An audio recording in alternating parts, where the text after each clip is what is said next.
dinner, but we will have little sliders and some stadium hot dogs and beer and wine and a chance to unwind a little bit, go for a couple hours and still have it. So do stop by. If otherwise, just here in Las Vegas, there's nothing to do after 5 o'clock, as you know. So please join us this evening.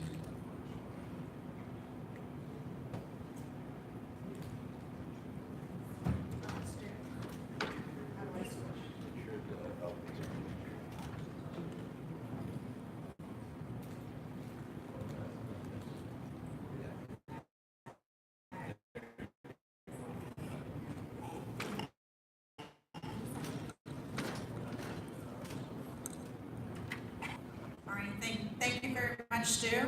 Welcome everybody to the new panel session. This is all about the future. I'm Kathy Bryce, Senior Program Director for ICCE, and I welcome you to this. I know we're pressed for time here, but hopefully you'll find that this session is very engaging. We've got some great subject matter experts here. I want to make this an please or comments that you may have. I have some questions that I will be asking the panelists. You'll see on the right all of our panelists. We've got Narissa Nan Chu, Tom Coughlin, Jesse Lowe, Lee Stockner, William Tonti, and Yu Yuan. So one of the things about the future is you can't even tell what's going to happen 5 minutes from now, right? What if I start walking off the stage and I just trip and fall over? I can break my neck, okay? Or what about technology, right? How can we predict what might happen in terms of future trends? We don't know, do we, right? But what we do know is based on our skills, our past experiences, and working on now and innovation, we help to determine what we might take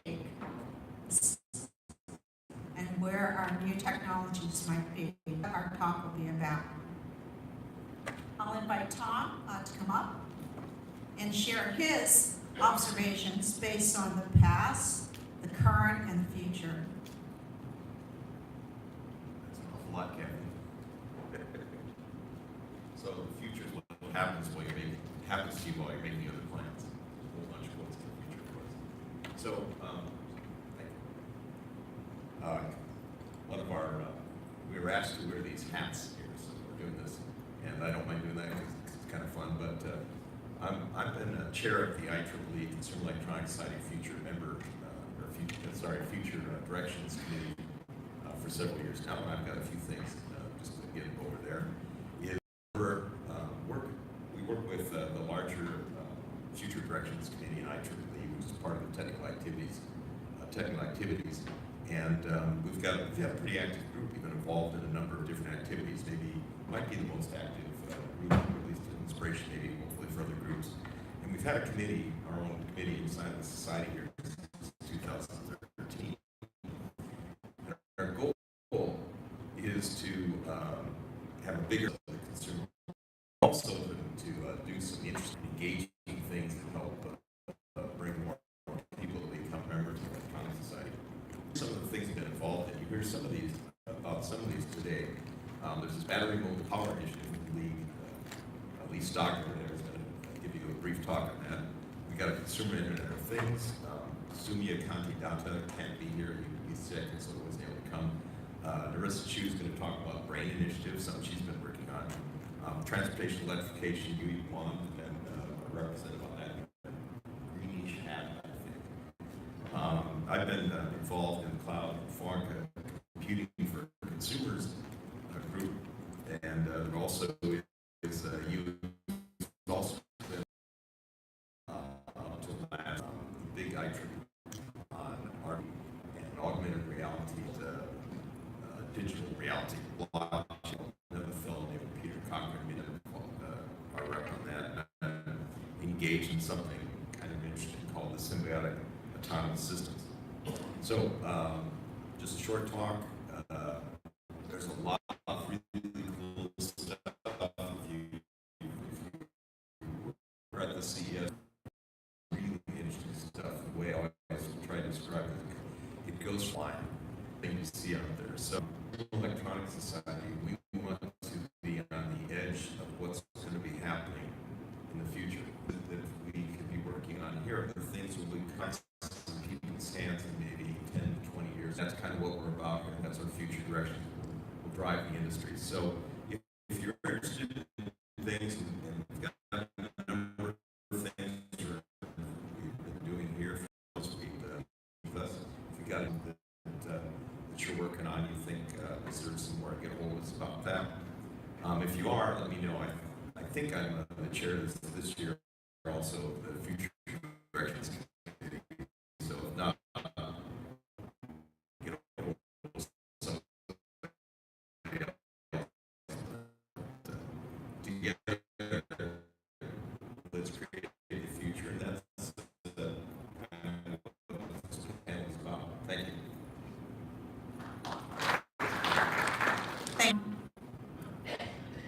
Okay, I'd like to invite Bill to come up. Bill is one of our experts from reliability.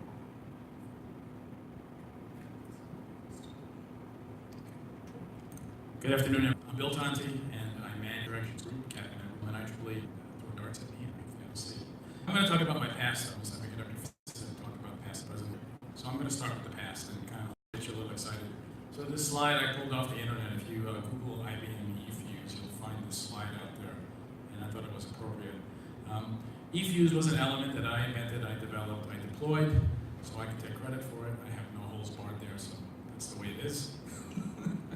And what you're seeing is using the property of a reliability failure mechanism, which is called electromigration. We're taking an element on the left where it says anode and cathode. It says unprogrammed, which basically is a short circuit. It's changing the slide a little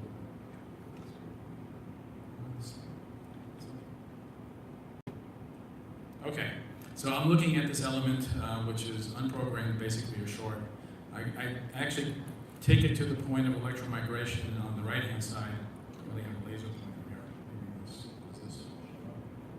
I basically take this element in between the anode and the cathode, and I change its property. I turn a short circuit over here to an open.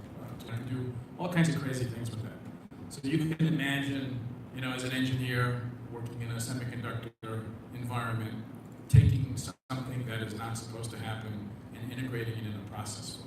So that's what we ended up doing, and this actually enabled many technology nodes that started in this particular case in the quarter-micron node to the current node of being able imperfect chips by onboard capability, because you can do it at any point in the assembly once the design is complete. That wasn't the case in the past. In the past, fusing technology in semiconductors was done, was called laser fuses, and you were essentially ablating metal, typically the last level of metal in the process. So you had one 2019, and thank you, Kathy, and thank you for the panel members. They all accept my invitation to wear something that's fun.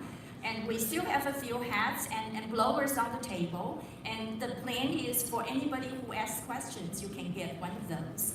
I'm not going to take any more time, but Brain Initiative has been my primary interest for the last 3 years, representing the Consumer Electronics Society, working with the newly formed ICCE Brain Initiative.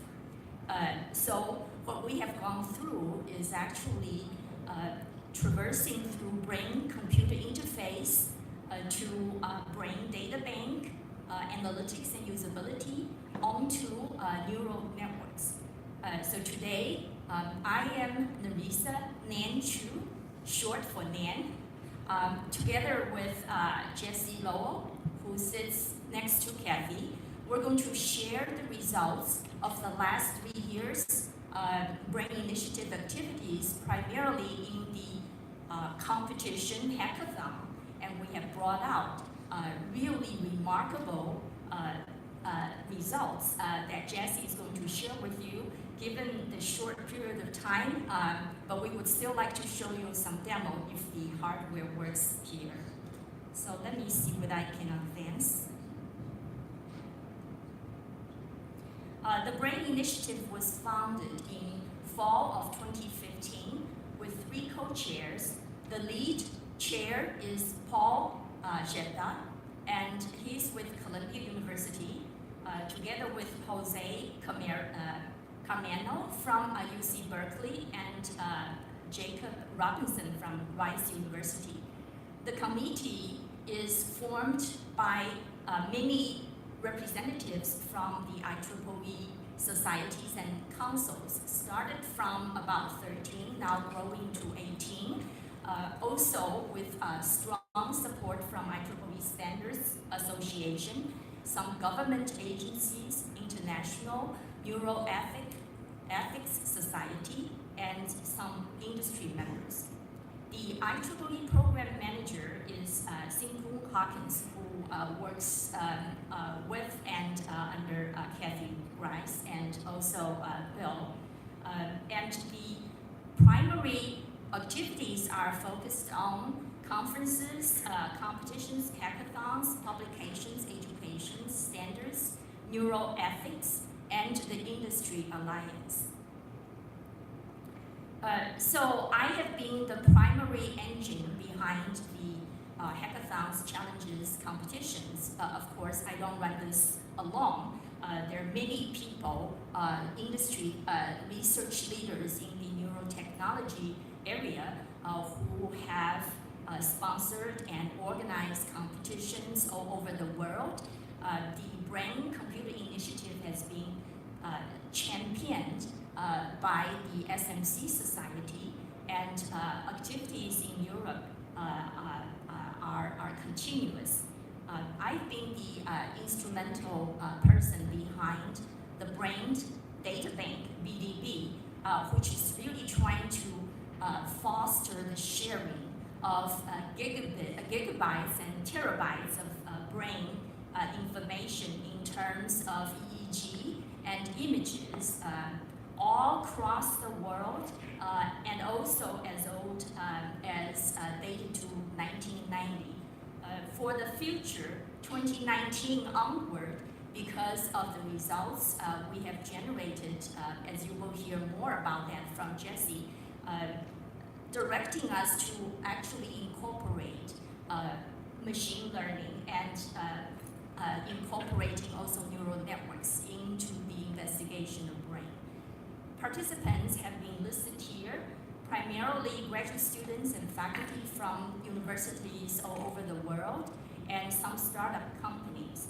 The industry alliance is the direction we would like to put more focus moving forward. Okay, now I'm going to introduce Jesse Lowell from University of Missouri, Kansas City. You ask why? Jesse and his team from UMKC has been the winner of our last BDB competition in Seattle. And they don't get to that point easily. They started in 2016, continue first time learning, second time cultivating, and the third time in Seattle, they won the first prize. So let me yield the platform to Jesse and see whether I can bring the PowerPoint so you could also show the demo. I think the demo is really the key thing for them to win the first prize. So if I hit escape. I'll just go ahead and start a little bit while you have those guys here. Imagine, if you will, a little robotic that can be a smart little thing.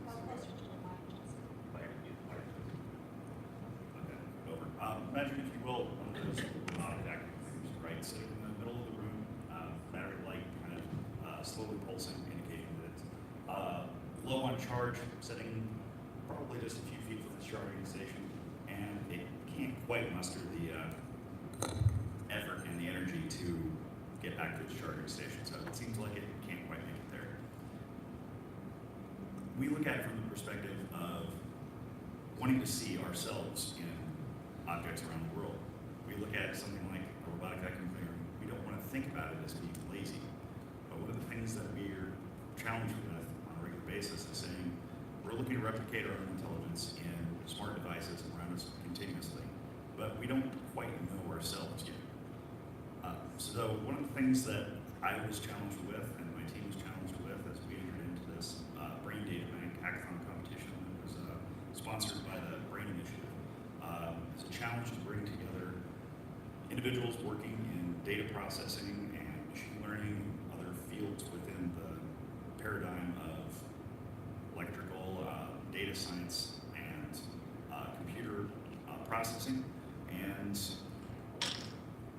our ultimate goal is to provide something back to the neuroscientists that really are the ones investigating our own brain to begin with, to tell us how to do things like constructing neural networks, better understanding how computer vision is inspired by real vision, generating a more comprehensive view of who we are as entities operating inside of a visual, physical world.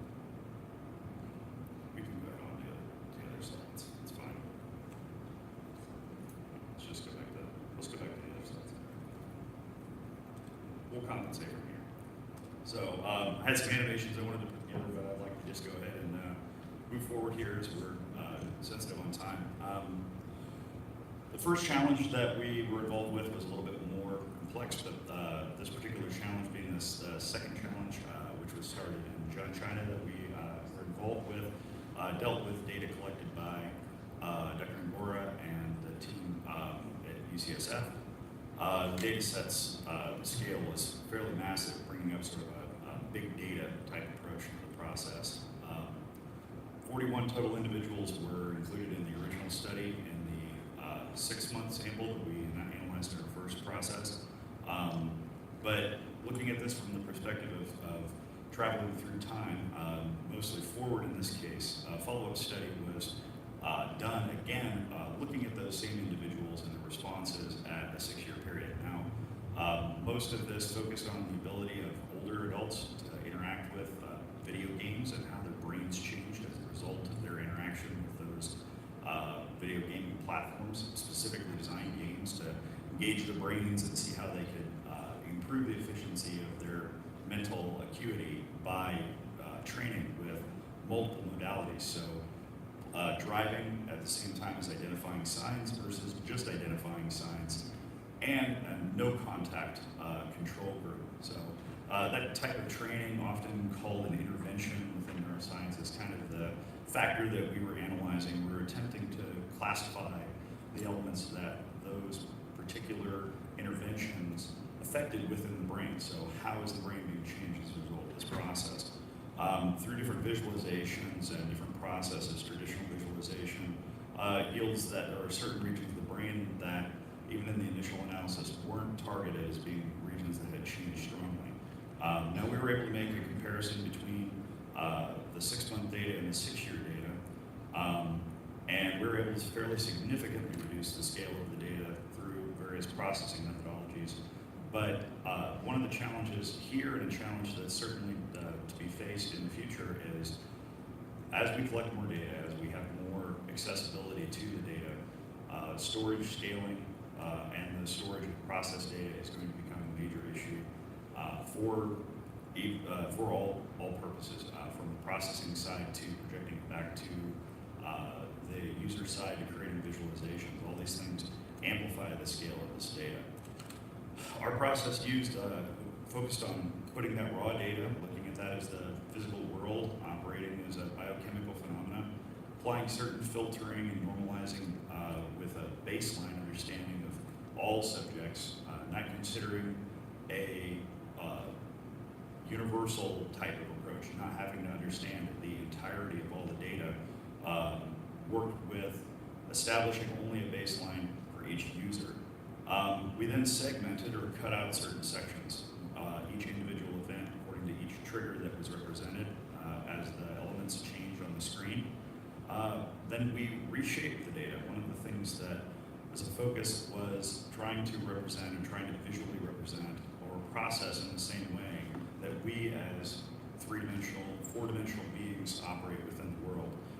As we rescaled and reshaped that data, we created a map reconstruction. So we reprojected the data back onto a surface that reflected the actual surface of the brain itself. Creating these visualized representations from the mapping paradigm, we fed in sequences of this data as stacks of information. That each slice becoming representative of one specific time step moving forward. One of our novel elements, and this is an idea stepping forward and seeing how emerging technology and machine learning and data science in general can be applied in a way that had not been previously investigated with neuroscience data of this type, which was to utilize a three-dimensional convolutional approach, spatio-temporal operations, providing features that have an understanding not only of the interactions between the regions of the brain, which are very important to our understanding of analyzing and replicating that network within other paradigms, but in creating technologies that can better help us understand ourselves and better help us create systems to improve our interaction. Now, this particular pipeline allows us to be able to access features based upon interactions between regions, and then apply a simple classification mechanism to understand where each sample at each event, which member group that individual was belonging to, whether they were in the non-contact control, multitasking group, or single tasking group. The main reason why this matters is because the data collected by Ngora and his colleagues there indicated that the multitasking group had larger changes in the total system, better internal neural network coherence, higher efficiency, and better processing. Track back to the little Roomba, we see the efficient system operating within the paradigm. We're nothing if not lazy, and that being the key to one of our core successes in survival is finding ways to amplify and make our own processes more efficient.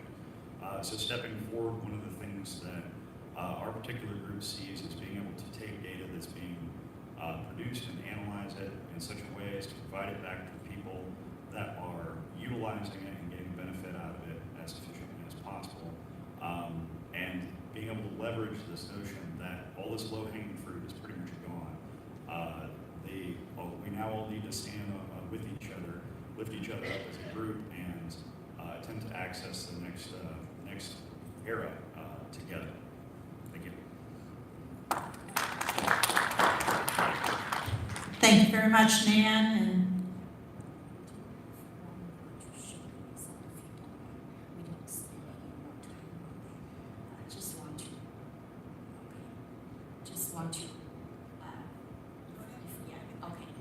So, as a result of all these competitions and their University of Missouri numerous nights without sleep work, we came to a conclusion, and we also like to provide you some future directions to share in terms of brain initiative. So basically, we see the need to bridge the gaps between neuroscience and machine learning, and we actually would like to accelerate neuroscience productization. That was the whole thrust behind their study, not to reinventing the wheel, but just get hold of an existing data set and see what we can push it and for the benefit of product development. The result they have shown is actually a 50% reduction in the number of electrodes, and they found out the interactions between the frontal and occipital lobe interactions. If we have time left, or maybe outside of this conference, this meeting, we can show you the 3D real-time demonstration, which we couldn't do it with the PDF file. So we also like to continue this effort and contribute to the ICCE standardization efforts, collaborate with various standards organizations, and continue working on this for the benefit of consumers. Thank you very much. all right, next I'd like to invite Lee to come up and share a little bit about advanced mobile power. And each one of these speakers could literally take and provide an overall tutorial on their specific topics. But what we're trying to do here is just give you a set of highlights so that we whet your appetite. And as Nan said, you're welcome to come up to any of us afterward and go into more details. This is a presentation I want to offer to you such that you can download it later, because it helps discussions around what are we going to do? Well, if you look around this room, everybody's playing with their devices, phones and laptops and cameras and games and Apple Watches. Well, you've all got one thing in common. Your batteries, if you keep playing, will be dead before midnight. So the subject of batteries is at hand. And before I dive into that too much, I want to say one thing. You're with the right organization. ICCE, Consumer Electronics, and other ICCE societies, they form a very important function to the world. ICCE and the societies create working groups, forums, big groups we call conferences, publications where people can talk. And they can talk about problems such as every battery on the planet is going to die by midnight, or your car's going to fail, or your dial into the web, which I can't get to right now, or I would show you a demo. Everything depends on us for the future. So the ICCE has created a variety of working groups and forums to talk. Future Directions is one of them. So my hat is off to Kathy and Tom and everyone else. Yeah. They're the people behind Future Directions. They help keep us focused on what's the next topic that we haven't talked about and how we're going to find the right people from around the world to help ICCE and knowledge in general advance so we can solve problems. So a little bit about batteries, and I'll show you something at the end that I want you to write down. I wear a couple of hats officially and even more unofficially. So what I've done with respect to several of these initiatives is make sure my own working group with the right people and we're moving in the right direction. So I've shared transportation electrification. I'm currently chairing an AI group within Consumer Electronics, and the one I keep touching on, which is batteries. So I'm not going to go through every slide, but I want to show you a couple and show you one at the end. Here's the periodic table of batteries. All the world's answers to what are we going to mix up in that electrochemist pot that creates a battery is supposed to be on this chart.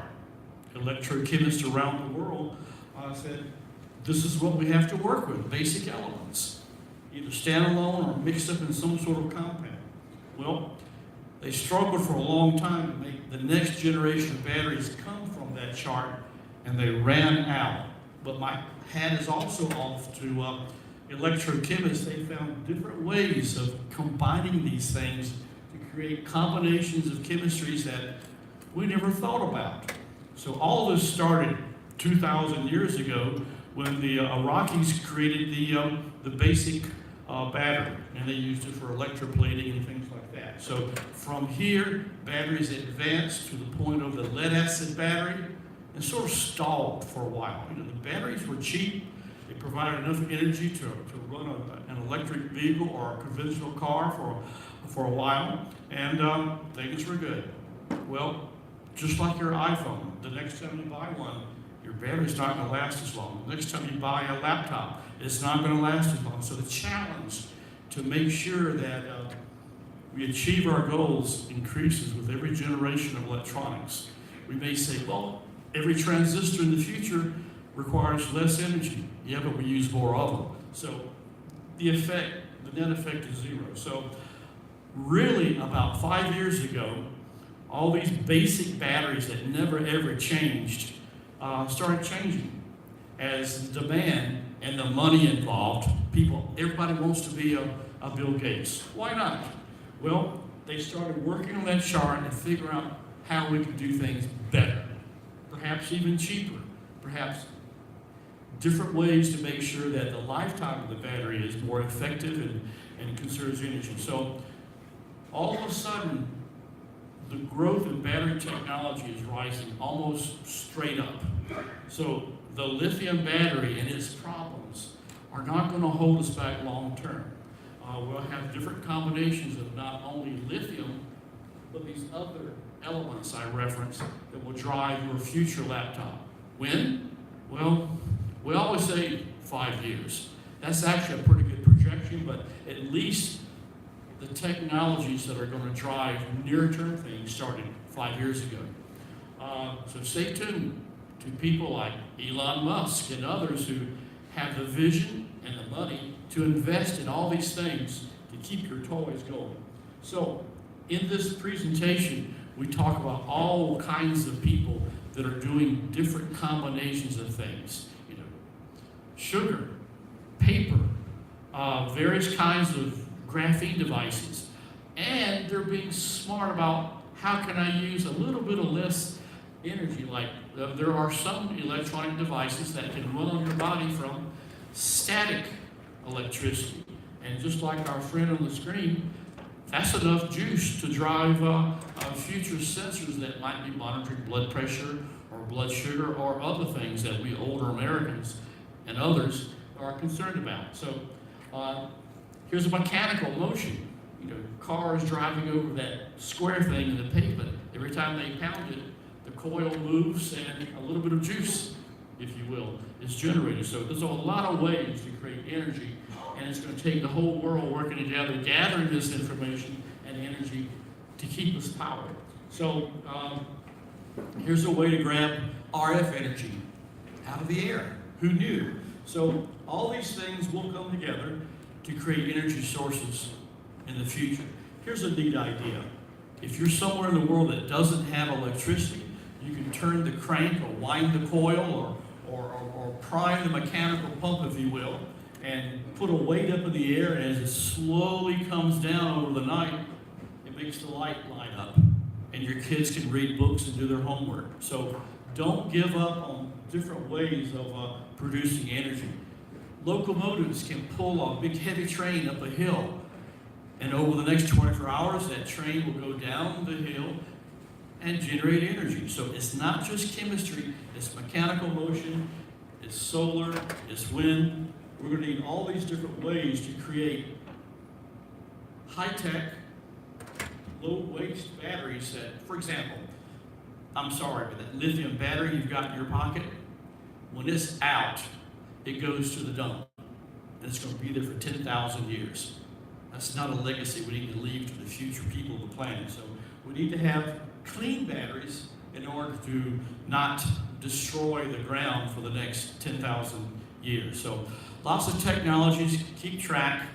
Elon Musk says he has a solid state battery that I don't have enough time to define, but it is progressing.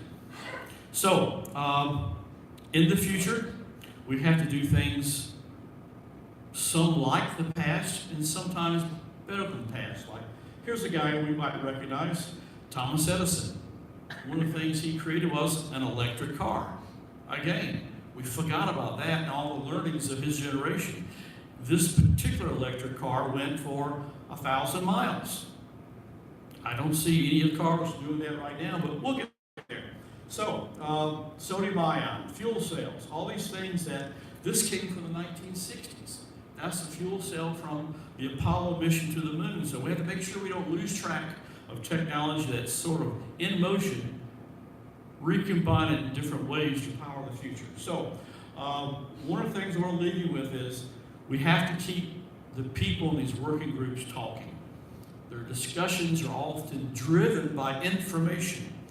What's happening right now by different people all over the world. So one of the things we've done is we've created various information sources within Future Directions and certainly throughout ICCE, so people who have a need to know or have an interest can go there and know what somebody else did on the other side of the planet, maybe as late as yesterday. So we have a network of social media channels. Here's the one for batteries, and it's got almost 15,000 people who check the site once a week, once a month, where they keep up to date. And the information for this topic is updated every single day, along with 11 other topics that represent future direction initiatives of yesterday and today.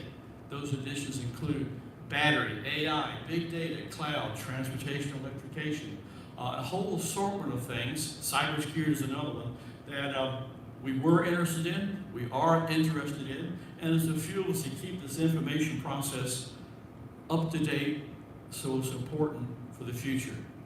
Any quick questions? Okay. The best way to find this is on a platform called Flipboard.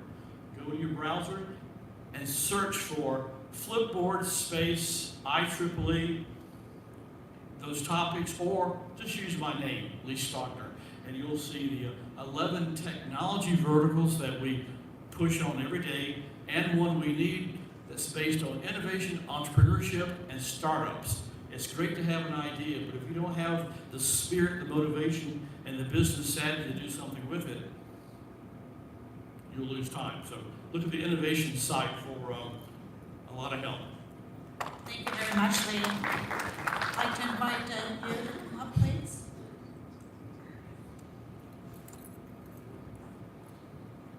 So just think, you've heard a lot about e-fuses to consumer to brain machine and all that data behind it, and battery. Didn't realize there were that many battery versions out there and types, and we'll have you talk about something a little different.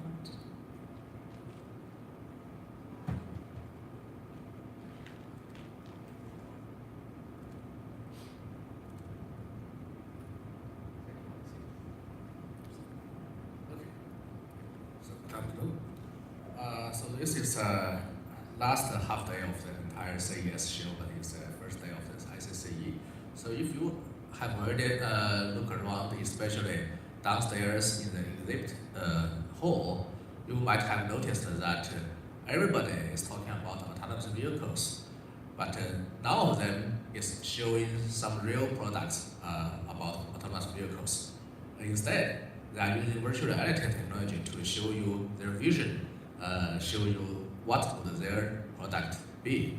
So that is a trend that I'm glad to say that from last year to this year, much more companies are using virtual reality to demonstrate their concept to use for advertising purposes. However, if you ask me if there's any substantial innovation about VR and AR this year on the show floor, my answer is no. So let's talk about the future. Let's talk about, in my opinion, what would be the road to the ultimate virtual reality and augmented reality. So before we start talking about the virtual reality and augmented reality, we need to define what is the reality. So as you all know, George Berkeley said, to be is to be perceived. So reality is actually the combination of senses, actions, and the world around us. So given this, if we talk about what is a virtual reality is about combining virtual senses and actions on top of the virtual worlds. So you have seen lots of science fiction movies like The Matrix, like The 13th Floor. These two are actually they're my favorites. And also the recent Ready Player One. So they described the vision of how the virtual reality would be in 5 to 10 years, or maybe later. But basically, we could say that virtual reality is about we need two directions to work out to figure out eventually produce the ultimate virtual reality. Why is that? We need to be able to synthesize virtual senses and actions. So on the show floor today, you can see all of these headsets, virtual reality headsets, are still providing you basically video and audio signals. But it's just a few of them. Few of the exhibitors are addressing other senses like haptics. but I didn't say anyone is addressing smell or taste, although I know a couple of startup companies are addressing that, but they are not on the show floor yet. And just imagine this, even we can simulate the taste and the smell of a beer, we are still far from being able to simulate the reaction between your brain and the alcohol. So that is not the ultimate solution for virtual reality. I would say the headsets, they are necessary, but they are necessary detour on our road to the ultimate virtual reality experience. On the other hand, talking about the virtual worlds, so some companies are addressing this. Nowadays, if you are playing a game, like for example, the many action games you can download from Steam.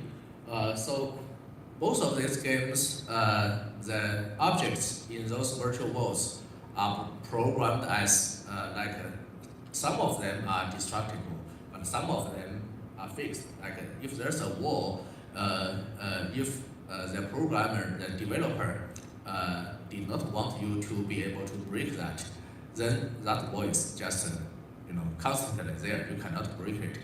But there was some attempt, I should say some successful attempt before. For example, Second Life.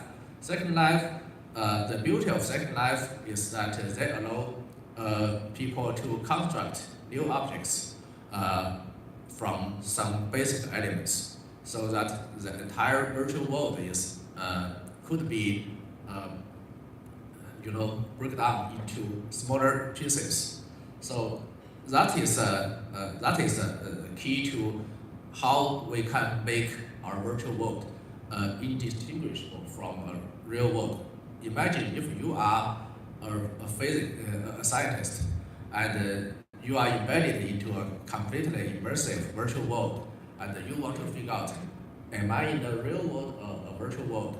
You might want to figure out if all the objects are following some physical law, something like that.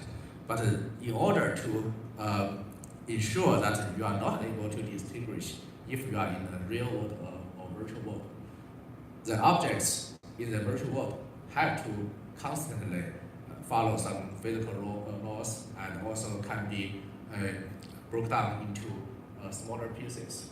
So these are two major directions how we can get into our ultimate virtual reality experience. So if we talk about AR and MR, augmented reality and mixed reality, basically it's about we overlay something on top of the real world. So we still need to address the senses and actions, real ones and virtual ones, real senses, actions, and virtual senses and actions. And we also need to address virtual objects. The virtual objects need to look very real so that you cannot distinguish if this is a virtual object or it's a real one around you. And we call that virtual objects and the real world integration, because we also need to address the interaction between virtual objects and the real world. So that being said, if we have to predict the future, the outlook of how we can eventually get to the ultimate virtual reality and augmented reality, this is my prediction. So in terms of indistinguishable virtual senses and actions, today, I would have to echo that we do need lots of innovations from the brain initiative, brain computer interface area to help with the virtual reality and augmented reality. So today, it's like we can only rely on read-only brain-machine interface and do some simple actions in the virtual world. But we hope in 5 years or longer, before 2025, we will be able to rely on read-only brain-machine interface and conduct all the actions. You just think, you don't need to use your hands. But eventually, we should have the read and write brain-machine interface so that we can simulate all the senses. So it's just like your brain is completely immersive into in an environment. So you don't need your hands for an haptic input. You don't need your nose for an smell. It's just directly put into the brain-machine interface into your perception. And in terms of the virtual worlds, we call that self-consistent virtual worlds. So nowadays, the example, like I said, Second Life, we have virtual blocks. But later, along with the evolution of computational power, we could achieve the next level, which would be so-called virtual dust. And furthermore, we believe we eventually could reach the level of virtual elementary particles, so that eventually, if you are a scientist in that virtual world, there's no way for you to distinguish you are in a virtual world or a real world. So these are about virtual reality, but talking about AR and MR, we need to address seamless integration between virtual objects and the real world. So today we can say we already have some simple interactions between virtual objects and the real world. Like for example, if I put a control panel on a virtual control panel on my real wall, it would be easy for me to use that virtual control panel to control my real light or control my real air conditioner, things like that. It's just some very simple smart home configuration. But later, we will be able to address seamless appearance of virtual objects in the real world. That will be the first thing we need to address. The most promising technology to achieve that is light field. So Magleap claim to that they are about light field, but their device, the Magleap 1, is not really about light field. I hope we could see more light field technologies in the coming couple of years, so that we, with AR glasses or MR glasses, we will be able to see seamless appearance of virtual objects, which means for virtual objects, you are not able to tell if they are real or not. And eventually, we will be able to achieve complex interactions between virtual objects and the real world. So the best way to predict the future is to create it. This is what we are doing. We have 12 standards under development within the IEEE VR and AR working group. And we hope these standards, these projects could be a vehicle to get the industry work together, collaborate with each other, and make those exciting things happen sooner and better. So that's my presentation. Thank you. Thank you very much, Yu. What I'd like to do then is ask a question of the panelists.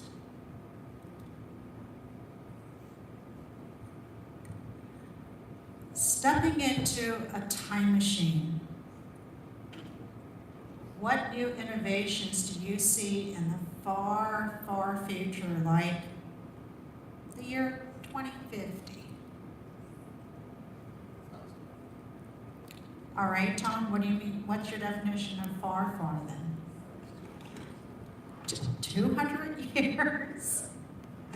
All right, so I'm gonna do an easy change, an engineering change then. We're gonna do the year 4020. How about that? Okay, Tom. Well, far future. Okay, Tom, since you started, why don't you give your guess? Like 200 years? Sure, 200 years. Okay, 200 years. I'll bet we're going to have, one way or another, we're going to have met other creatures that think, that seem to be conscious of their own existence. We're going to acknowledge them as humans as well. We might even have machines. We'll probably even have machines that will do that. So the very definition of what a human being is going to be changing a lot.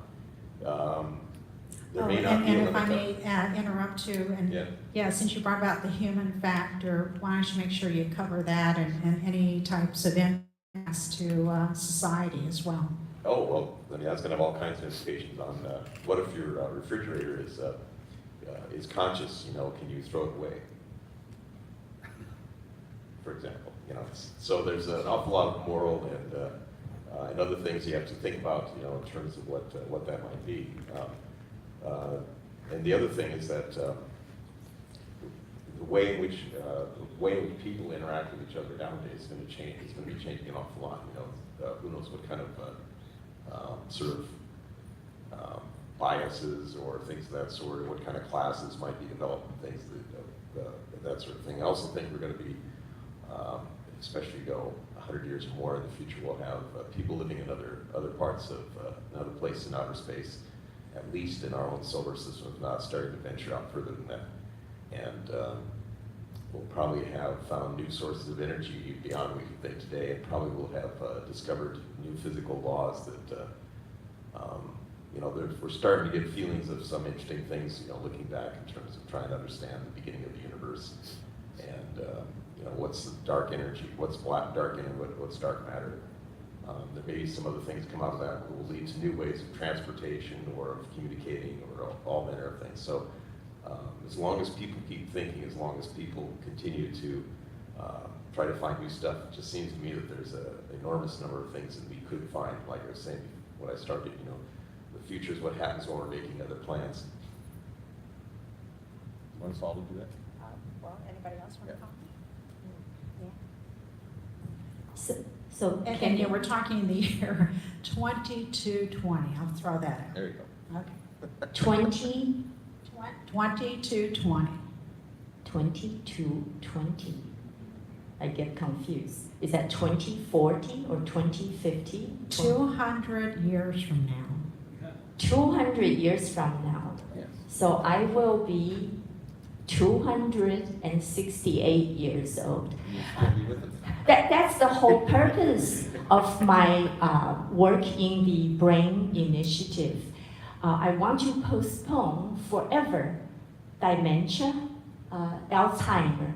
I hope that by studying hard enough, understand it, and with the help of Jesse and the newer generation, they could help the aging population to always remember their birthday, what they have to do, and their grandchildren, and also be healthy, okay? Being able to be independent, driving the autonomous cars with the brain controlling the car.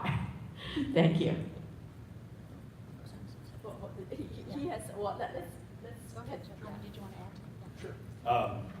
Thinking about it in that perspective, and also with the highlight of saying, interfacing with the brain, so back into the brain. So how do we go from analyzing what we're thinking in order to being able to create new thoughts within the mind? Obviously, there's this issue of education. It's one of the biggest issues within the world today. One of the biggest challenges of aging is the idea of creating an individual who can continue to have meaningful interaction with the world that's changing continuously. So we're going to have to be able to find ways to more efficiently teach ourselves in order to be able to continue our longevity. It's a continuously changing world. We're building every day on things that we thought we knew beforehand. Kids in school now learn things that I didn't learn until I was in college. So what is it going to be like in 200 years when we know so much more about it? So we're going to have to be able to get faster at learning, faster at teaching ourselves, plug ourselves in and download new skills like we do with our Amazon or Alexia or whatever, Amazon install new skill. But Jesse, to follow up on your comment though, what about the moral implications? Do we really want to live sort of forever or elongate our longevity here? Not if it's all works. So I'm going to go back and say, just touch on some of that, but not the moral stuff. So I think in 200 years, humans will live longer. I don't know how much more. And I think we'll probably have fruitful lives. I look at my parents today in their 90s and in their age group when they were younger, people lived until their 50s and 60s. So they're already, if I do a projection, I'd say, okay, we're probably going to live to 115, 120, another 100 years from now. I think that's going to change the way we live. That's my impression. So if we have that many more people on the planet being born and also living, we'll probably be in an environment where we're doing vertical living, and we won't have, the luxury that people have today, where you live in a house and have 4 or 5 acres of land. That land's going to become very valuable to provide the services that these additional population centers need. So I think vertical living is what's going to happen. So there's going to have to be some way to improve the quality of life when you do live in a super city or a vertical living environment. I think that's going to be a big change. The other one I think I see is just what happened the other day in terms of machine-to-machine activity. So there's going to be a lot of learning in terms of machines behaving well with each other. I'm just going to use the example of the Tesla versus